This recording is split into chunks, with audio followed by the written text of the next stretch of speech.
Published, 10:55 EST. January 9, 2018, updated, 13:37 EST, January 9, 2018. The Hollywood community was quick to celebrate Ridley Scott following his decision to reshoot All the Money in the World just weeks before its release so that he could replace accused rapist Kevin Spacey with Christopher Plummer. It seems however that the celebration may have been a bit premature, because while the film may have rid itself of an alleged serial predator, new reports claim that there was a staggering difference in the amount of money Mark Wahlberg and Michelle Williams made for that 10-day shoot. The Washington Post reported that Wahlberg worked out a deal that paid him $2 million for the reshoot, which took place in Rome at the end of November. That was not the case for Williams however, who despite being the film's top-billed star and receiving her 5th Golden Globe nomination for her work in the movie, made just $80 per day according to Jessica Chastain.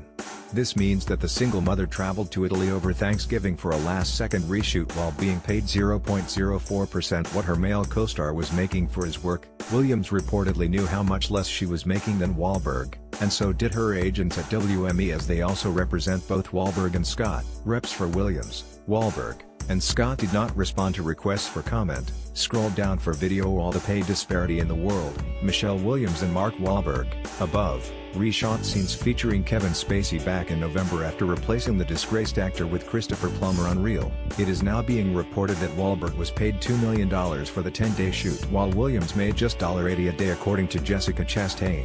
Tweet. Above. Women in Hollywood founder Melissa Silverstein was the first to point out the reported pay gap on Monday, tweeting, "On the day after display of female power at the #Golden Globes, I learned that there was an egregious pay gap between Michelle Williams and Mark Wahlberg for the All the Money in the World reshoot. Did they think this wouldn't come out? Unacceptable. Time's up." She later stated that her source is 100% reliable.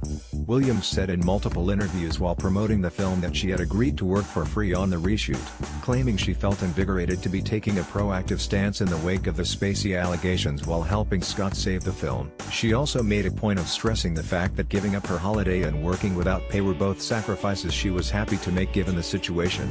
It is not clear however if Williams initially believed that Wahlberg was also working for free. Scott himself seemed to be under the impression that the two stars were not being paid based on interviews he has given over the past 4 weeks, saying that he, Williams and Wahlberg all took no salary. The $80 Williams took home daily represents the minimum amount a SAG/AFTRA actor must be paid for a day of work in Italy. Plummer, who was brought in to replace Spacey, and the crew of the film were all fully compensated for their work on the reshoot. Wahlberg's 7-figure payday should help in his quest to finish out the year as Hollywood's highest-paid star, a title he took home in 2016 after making $67 million. That would add up to $800 at the end of the 10-day shoot, which is 0.04% the salary her co-star made for his work on the film. Williams and Wahlberg in the film above. Power. Top row from left, Tarana Burke, Michelle Williams, America Ferrera, Jessica Chastain, Amy Poehler, Meryl Streep, Kerry Washington.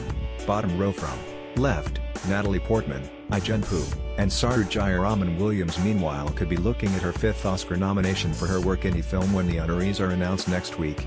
She lost out at the Golden Globes on Sunday to Frances McDormand, but proved to be the perfect date for her guest, #MeToo creator Tarana Burke. Williams said she brought Burke as her date so she could listen to her talk.